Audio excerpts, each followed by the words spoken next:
অবৈধ সমাবেশ অথবা বিশৃঙ্খলা সৃষ্টি করবেন না। আপনাদের কাছে অনুরোধ, আমার এই মেসেজ সবাইকে পৌঁছে দিবেন। এখন এই রাস্তায় এখানে দর্শনার্থী থাকার কোনো প্রয়োজন নেই, আপনারা চলে যান। জনজীবন সাধারণ হতে সহযোগিতা করুন, আপনারা চলে যান। টানা কোনো গাড়ি নাই, তপনের 7-8 বছরও কোনো স্ট্যান্ডে আসে নাই। ওর কাভার্ড ব্যান্ড বন্ধন গাড়ি যা ছিল সব বিক্রি করে দিয়েছে। অসুস্থ, ব্রেনে কাজ করে না। ওর বউ কইছে তুমি সব বিক্রি করে দাও, তোমার ব্রেন যখন কাজ করে না সব বিক্রি করে। এখন বিএনপি আসার পরে ও ভাবতেছে যে আমি আবার আগের মতো দখল করব। পেপারে তো আপনারা দেখছেন ও কি করছে, অতীতে কি করছে, লক্ষ লক্ষ কোটি টাকা নয় করছে। এটা আমি বলতেছি, এটা হয়তো বলবে মহসিন ভাই আপনার বড় ভাই হিসাবে, আমি যেটা 1%ও মিথ্যা কথা না, আমি বলতে সব সত্য কথা।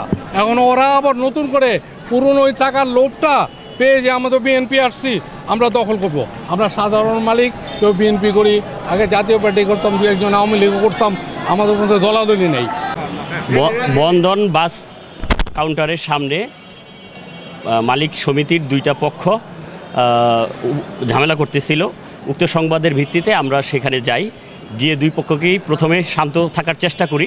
তারপরে শান্ত না হলে আমরা যৌথ বাহিনীর সমন্বয়ে আমরা ওখানে ডিসপাস করি এবং শক্ত হাতে এটা দমন করি। আমরা 7-8 জনকে অ্যারেস্ট করেছি।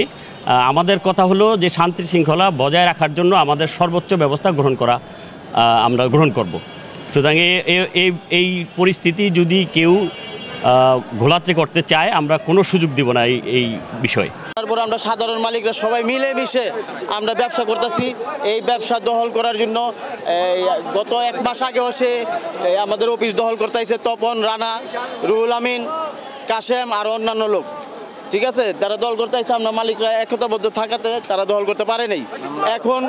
এখন তারা আজকে সকালে তাদের লোকটোক নিয়ে আমাদের সিটি বন্ধনের এই কাউন্টার সিটি বন্ধনের কাউন্টার দখল করছে এবং আমাদের সিটি বন্ধনের সিটিটা তারা রং দিয়া মুছা দিছে। আমাদের রোড পারমিট আছে, আমরা সরকারের কর দেই। আপনারা দেখেন সব কিছু আমাদের অফিস আছে, কাউন্টার আমাদের সিটি বন্ধনের নামে, অফিস আছে সিটি বন্ধনের নামে, তারা বন্ধনের নামে দখল করতে চাইতেছে। আমরা কোনো রাজনীতির দল না, আমরা সাধারণ মালিক, শ্রমিকগণ নিয়ে, আমার মালিকগণ নিয়ে, আমার আত্মীয় স্বজন নিয়ে, আমার ভাই বেড়াদের নিয়ে সবারই ঢাকায় আমরা প্রতিরোধ করছি। এই কাউন্টার আমরা মুক্ত করছি। চাই প্রশাসনের কাছে দৃষ্টি আকর্ষণ করছি আমাদের জন্য, আমরা সাধারণ মালিকের জন্য নিরাপত্তা দেয়, ব্যবসা যেমন সুন্দর মতন করতে পারি, এই দাবি আমাদের প্রশাসনের কাছে, আপনাদের কাছে।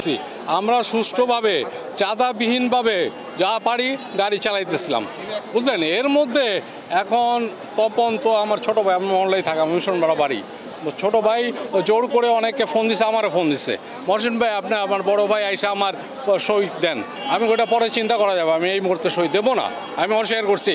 তার এখন ওরা আবার নতুন করে পুরনো ওই টাকার লোভটা পেয়ে যে আমাদের বিএনপি আসছি আমরা দখল করব।